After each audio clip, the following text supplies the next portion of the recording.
Hey guys, what's up? I'm here with a review of an action anime drama film from 2002 based on the popular manga, which serves, and this film also serves as a kind of a prequel to the well, not the manga, but a prequel to the popular live action adaptation of the manga. And tonight's movie is Ichi the Killer Episode 0. Now, this was apparently the only anime adaptation that was ever made of Ichi the Killer, and I could probably tell why because the movie was very the live action adaptation was very explicit with its violence and sexual content. So I'm going to assume that the manga was pretty explicit as well. Um, so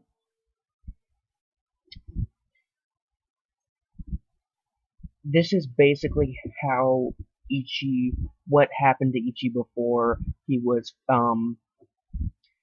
basically became Ichi the Killer, before his name was changed to Ichi, because his actual name isn't Ichi, even though I will call him Ichi throughout this entire review. Ichi. The film opens in Tokyo with Kakihara, which you will know from the live action film, stabbing a guy through the nose, and then Kakihara having his hand cut off by Ichi, who was the guy that was stabbed. He attempts to kick Kakihara in the mouth, who just catches his foot and kind of chews on it. Um, suddenly, and then suddenly Kakihara gets all of his clothes cut off, and he's running from Ichi, who then kills Kakihara, and then credits roll. Once the credits end, we get two men talking about Ichi and clips of him exercising, and basically he has the mind of a 6-year-old, and the only reason he's a good fighter and that he trains is to suppress his sexual urges. So this is basically how him and his handler Tonami meet. Um, and then there's a flashback of when Ichi was in high school and he was bullied. No surprise. Um, and apparently his parents were sadomasochists, and even though that is very, well, not weird, but that was kind of unexpected, it makes sense. Um, so he's continuously being bullied. Um, and he's bullied into dissecting a frog in class, which causes him to get an erection.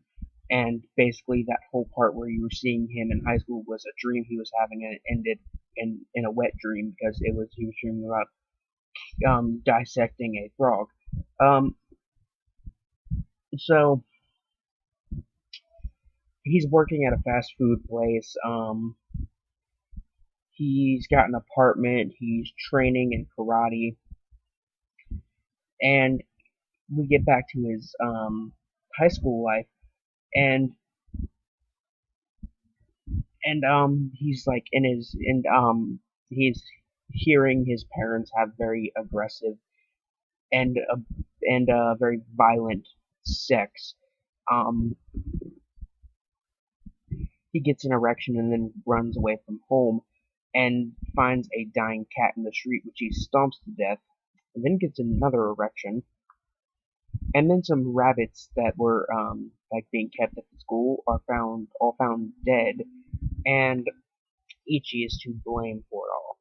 Someone saw him do it, and the person kind of blackmails him, and he's bullied over and over and manipulated by people. And then his parents get in a fight, and that's where I kind of ended it. Um, it's a rather interesting anime movie. The animation's pretty good. The English dub really isn't worth your time. I mean, the lips aren't even synced up properly, and it's only like 40 minutes long, so it isn't really long.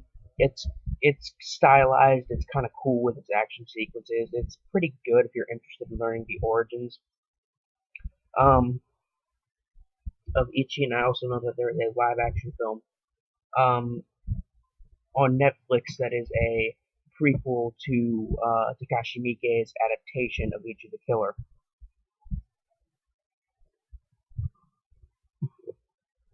Now, if you are planning on watching this movie because you wanted to watch the live action adaptation, it was a bit too explicit for you. I would like to say that while this one definitely isn't even close to how explicit Ichi the Killer is, the live action film, it is still, um, I think if you try to watch it, it won't make a lot of sense to you. I'm not saying if you try to watch it, I'm not trying to say people are stupid, but it might not make a lot of sense unless you've seen the live action film first. Um, uh, because the two films are definitely not the same story. Um, but if you want to get the entire kind of story of Ichi the Killer, including how Ichi became the way he was, this one's definitely worth checking out. And the origin they give in this one, it might even be able to fit in with the kind of live action film and how the live action film works.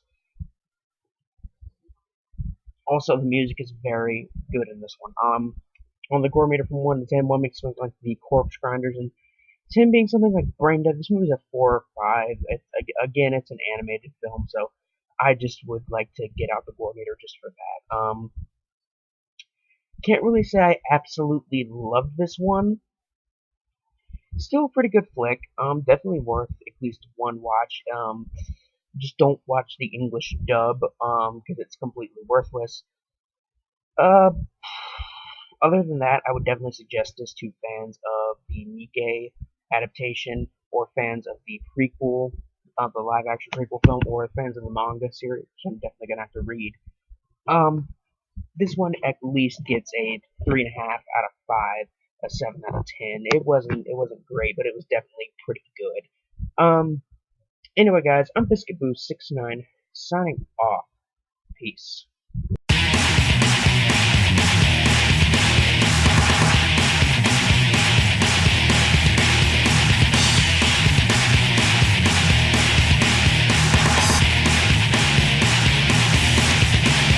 You're listening to a demo for